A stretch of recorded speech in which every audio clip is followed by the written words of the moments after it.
The following audio recording has been designed for learning purposes only. Do not share, distribute, or provide any type of copies, or this audio lesson will not be made available to you. Good luck with today's lesson. So we're going to talk about where you're going to be doing research. Some of this you already know, some of this you probably ignore. Some of this you never considered research, but technically it is, so give yourself credit for it. All right, there are like 3 places that you typically do research. So let me ask you this. The first one we'll get out of the way. How many of you, and it won't break my heart, how many of you have been to a library? It could be the college library, it could be a city library, county library, any kind of library. Raise your hand in the last 4 weeks. Been to a library in the last 4 weeks. Okay. Last 3 weeks. Keep them up in the last week. Okay, last 2 weeks. Good. Last week, in the last week. That's good. Good. 3. Wow. Okay, that's good. 3 people in a small class. That's very good. One time I only had one person have his hand up, and he admitted he just went in to get directions because he was walking. Okay. People don't go to libraries anymore. People just don't go to libraries anymore. In my city, I was on our Friends of the Library group trying to figure out ways to get people to go to libraries. They just don't go to libraries anymore. I think it was 2 years ago in Houston, the first library in the country opened up that has no books, just computers. Hopefully there's a book there on how to use the computers, but there's no, it's just a cyber library or something like that, just like a cyber library, which is kind of sad, but no books at all there.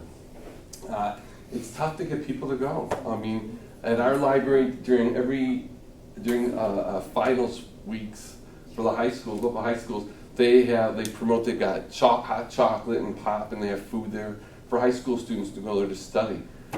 In my day, it's like if you were caught eating or drinking in a library, you got kicked out. Now they're promoting you come in and eat and drink and do whatever you want in the library to study. I'm like, man, that ain't fair. It's like everything's changed. So things have changed. We want people to come to the library now. But people don't go to the library. My kids never went to the library, all right? But libraries are the great place to go for research. All right, really, they are. And you guys, and technically, you guys can go to the library here. You can use Combs Library on your computer, through your computer. So you can even use the library while you're still in your pajamas. It doesn't even matter. So, but what are some benefits? What are some benefits of using the library? And there are some benefits, believe it or not. It's quiet. It's quiet, yes. You can't dismiss that. That's a big thing, right? It's quiet. That's nice. That's a big thing. Yeah. I feel like going off of quiet, it's like less distraction. Like if you were in your house, you would choose to do something else. Well, yeah. I mean, if I'm just trying to read, if someone's got the TV on, even if it's a show I don't like, if my wife's watching Pimple Popper, Dr. Pimple Popper, I hate that. That's so gross. I'll still want to say, oh, that's so gross. What are you doing? I'll still drop whatever I'm reading just to see what things he's popping. And even though I hate that show, okay? So, but it's just, it's distracting. Okay? Thank God you don't have that going on in the library. What's another benefit? One benefit is Sophia. There's so many other resources. That's a key thing. That is a key thing. All right. One are the books. Yeah, the books. And you may think, why would I want to use a book? Listen, the books are a key resource, okay? We're going to talk about the internet. That's where most everyone goes, the internet, of course, I know. But why are books a great resource? Because everything is true that you see on the internet, right? Of course not. Thank you, Connor. Of course not. Is everything true that you see in a book? Well, no, not always. But there's a better chance that if you see a book, it's going to be true. Why? Because one reason is people don't want to get sued. Publishers don't want to get sued.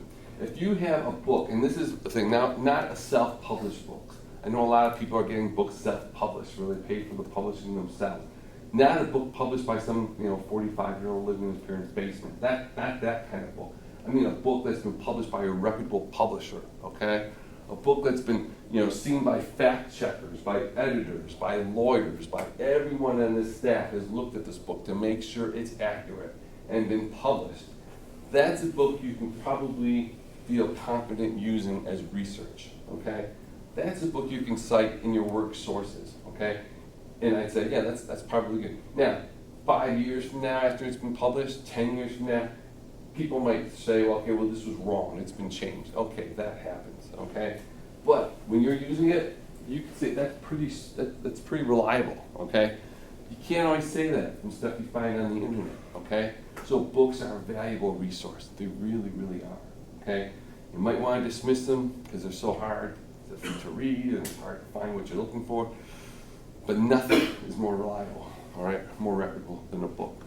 And you mentioned books, well, you mentioned resources. There's another one, periodicals or magazines, all right? Magazines or newspapers.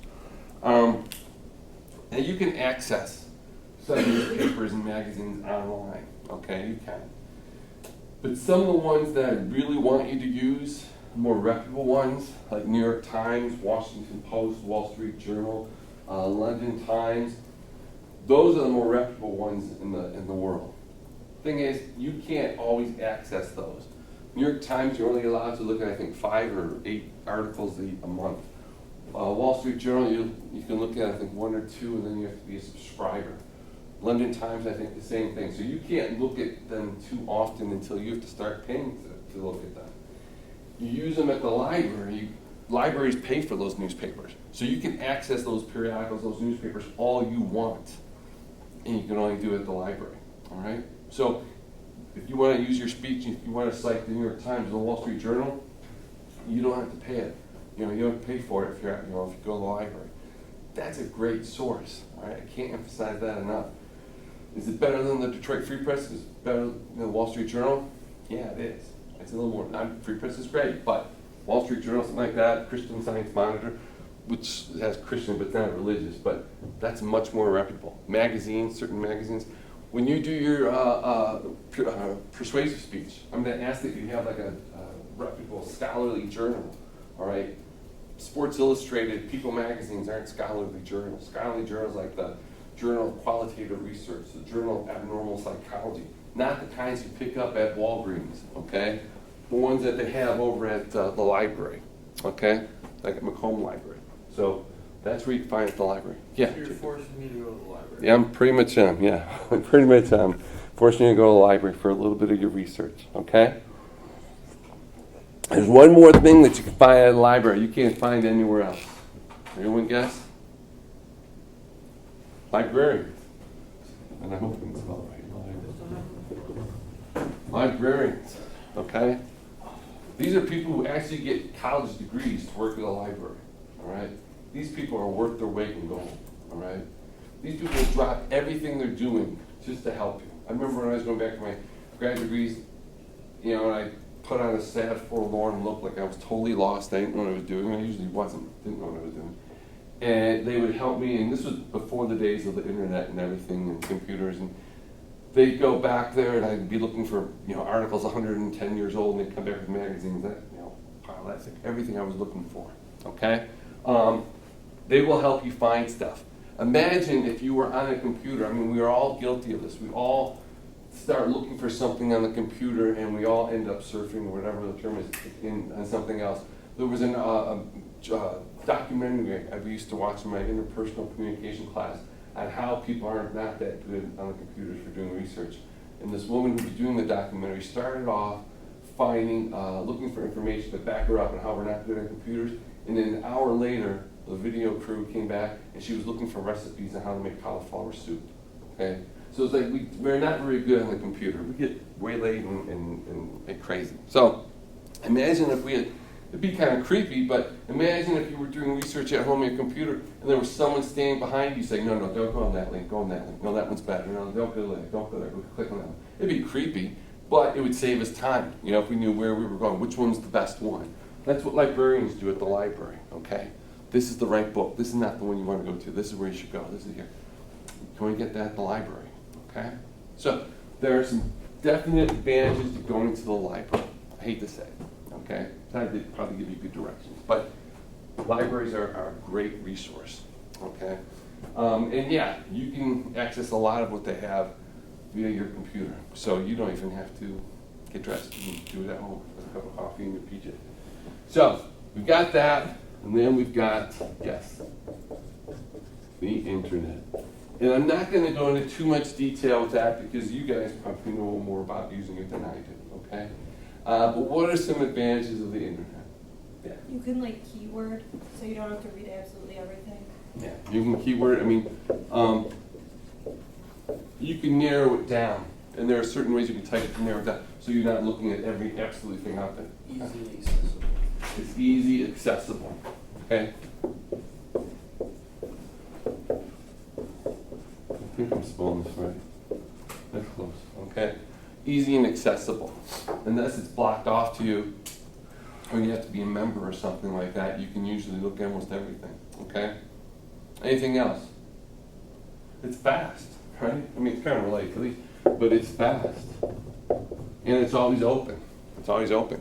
If you're working late at night, you come home from a shift at midnight, and you still have work to do, you can get on there late at night and do it. So there's some of that. You know, so that's nice. And one thing too, it's pretty current. Usually it's current, not always. But you know, if I'm doing a speech on what's going on in the Middle East right now, okay, I can find a book about what's going on in the Middle East, all right? But how recent is that? How current is that?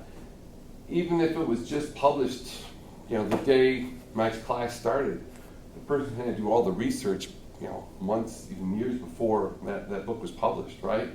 So it's not that recent. If I go on the CNN site or something like that, or something more current, that person could have just updated that recently in the past week or so. So yeah, this is a lot more current, usually, okay? I mean, there are some drawbacks to using the internet. What are some drawbacks? Anyone can put anything. Anyone can put anything on it, yeah. I'm in charge of the internet, the website for some group I belong to. I mean, I've made plenty of mistakes, okay? I don't know what I'm talking about. So, I mean, God forbid someone trust what I say, okay? Except in here. But, I mean, yeah, you've got to be careful. You've got to be careful, okay? How many people in school were ever told you could not use Wikipedia for a source? Yeah, with good reason. You can't use Wikipedia. Now, this was a long time ago. This was when the Tigers were good, and they were in a playoff game against the Oakland Athletics. And I remember Verlander was pitching for us, and he was killing the A's in one game. And at the time, during the game, someone got onto the Wikipedia, and for the Oakland Athletics, where it said owned by, someone typed in Justin Verlander. So I was like, you can go in there at any time and access that. The hackers, it's a game to figure out. So you got to be careful with that. You can't use Wikipedia. Now, people have said if you go on the bottom of any entry for Wikipedia, they have like their sources. Those are a good springboard. If you look at where they got their sources, you can like kind of look at those places and say, okay, well, I'll use them. Wikipedia itself, no, you can't use that. So don't use Wikipedia for your speeches. But the internet does obviously have some benefits to it. Okay, definitely some benefits. So don't ignore it completely. Okay, it's good, but you do have to be careful. You do have to be careful. Let's see.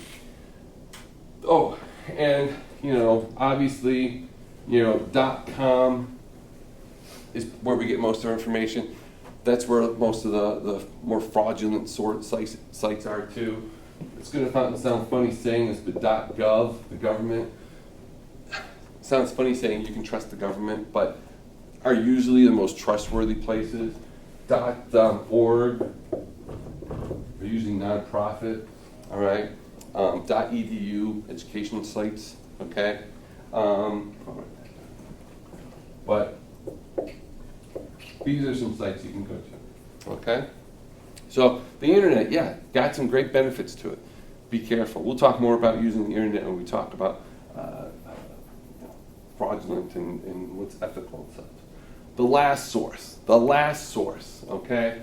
A source that you probably don't even think about, but you use it all the time. Field research. Okay, field research. What is field research? When I first hear field research, I think of standing at like Lakeside Mall or what's the other one, Partridge Creek, and standing there with a clipboard and asking people questions as they come out of the stores. That's not the kind of field research I'm talking about. I wouldn't do that for a speech. I wouldn't make you do that for a speech. Well, you certainly could if you want to, okay? Field research is simply taking advantage of your own life experiences. okay? Taking advantage of your own life experiences. So if you base your speech on stories that your grandfather always told you when you were a kid about his old days in the old country, that's field research. That's actual research, okay? First-hand experience. Let me jump ahead. Can anyone tell me, that's an M, primary, what the difference is between primary and secondary research? Yeah, Nicole? Isn't primary either you do articles or scholarly journals, and then the secondary is for observations or surveys? It's actually the opposite. Primary is when you're doing the research yourself. All right, you're doing the observations and the surveys. You're doing the secondary is when you're basing your research on other people doing it. You're doing articles and such like that. So field research is primary research. All right, you're basing it on what you've done, what you've experienced. You're giving a speech on your favorite vacation. That's field research. You experienced that vacation. No one else did. It's on your experiences, okay? The stories that your grandfather told you, you listened to them. You recorded them. You wrote them down. That's your research. That's primary research. Take advantage of that. That really is. And it's probably that's very often the best research there is, okay? Yeah. How do you cite that kind of research? It's changed in the years. The college and this department wants you to file the MLA format. And I know they changed it in recent years, so I forget how they have it. I know it's pretty simple how they do that. Mm-hmm. It might just be simply, interview with so-and-so and then the date. I think that's all it is. You want to double check. I mean, that's what it used to be, just interview so-and-so on the date and that's it. But it's not much. It's not much because I don't know what else it could say. Right. Okay? But field research really is great. Okay? And it doesn't always have to be with a relative. All right? I once had a guy who gave a speech on raising tropical fish. All right? Raising tropical fish. Now, who do you think he interviewed for that? Who do you think he might have interviewed for that? Not a family relative, not a family member or anything. Who do you think he interviewed for that? Pet store? Pet store, yeah, pet store owner, exactly. Tropical fish manager, pet store owner, something like that. All right. Could have been, I think he did do a phone interview. Could be a phone interview, could be he went in there directly, could be an email interview, but he interviewed someone, an expert in the field. Okay? So I should put that down. Family or friend or expert. Okay? It could be an expert, okay? Talking about lawn care, interview someone who owns a landscape company, okay? Maybe that might be a family or friend member, but something like that, an expert in the field. And that gives you even more credibility, all right? We talked about how this is current. You interview a pet store owner on how to take care of tropical fish. This is okay if you use a book on how to take care of tropical fish. This is pretty current. You talk to a pet store owner here, that person, she might have just fed them right before she answered the phone to talk to you, okay? That's very current. So this is great. This is someone you're talking to who's in the field, all right? And we're going to talk about this more when we talk about persuasive speeches, but if you're giving a speech and you say, as Joan Smith, owner of Fish R Us in St. Clair Shores said, blah, blah, blah, that gives you that credibility that you're looking for. That gives you the credibility that your audience is expecting from you, okay? So field research is important, all right? Field research is great. It gives you that expertise that people want from you, okay? So you do have to interview people, all right? If you interview people, all right, just some ins and outs, just some things you want to make sure about, okay? And some students say, I don't want to interview, I hate interviewing, what should I do, okay? Does anyone know the difference between open and closed questions? Anyone know the difference between open and closed question? Yeah. One's a yes, no, the other one. Yeah, Yes or one's no. yes, no. Okay? Brendan, if I would say to you,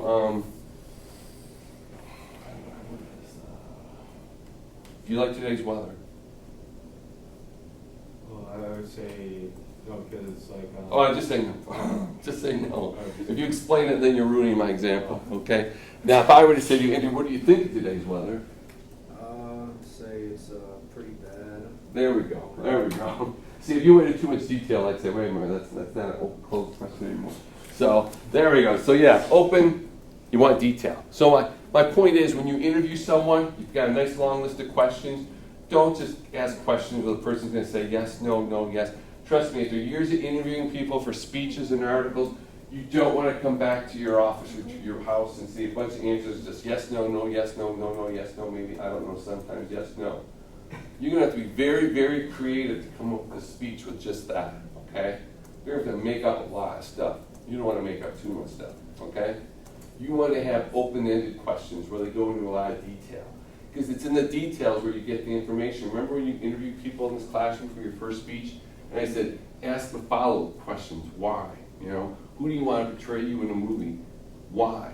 You know, what would be your favorite vacation and why? You want those details. So, yeah, you ask the open-ended questions. Okay, always. Don't just do closed. Okay? Do research.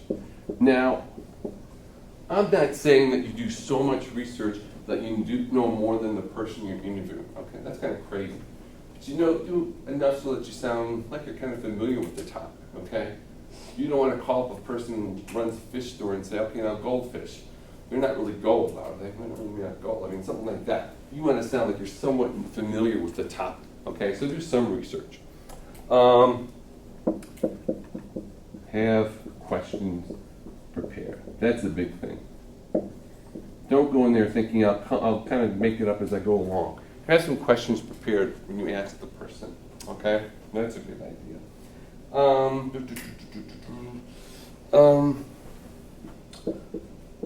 Have follow-up questions. What do I mean by that? Don't always stick to the script. Maybe you've got 10 questions you want to ask that person. Don't just stick to those 10 questions. Let's say that person says, well, when I went to college, that was the case, blah, blah, blah. You weren't going to ask them anything about college. Well, do you need a college degree to raise fish, or a college degree to do this, or something like that? Or what kind of college degree would you recommend, or something like that? Always be willing to go off script. And then finally, if you're going to interview someone, whether it be by phone or in person or something, always check the batteries. Check the batteries, check the battery life, make sure everything's okay. You do not want to go back home and realize that your tape was dead or your phone was dead or you didn't get anything down, okay? Calling them back up and saying there was so much background noise that you couldn't make out anything, they're not going to buy that. They never did when I told them that. So always tell them, you know what? Always check the batteries, check everything, make sure everything's in working order so when you interview them, everything works and you've got it, okay? But field research, don't shortchange that, okay? Those stories that you heard from the next door neighbor when you were a kid, those are the things you might want to develop into a speech, okay? And that counts as research, okay? It can't be your own research, but you might want to use that, okay? Any questions at all? No? Okay. Let's see. Okay. Good luck with today's lesson.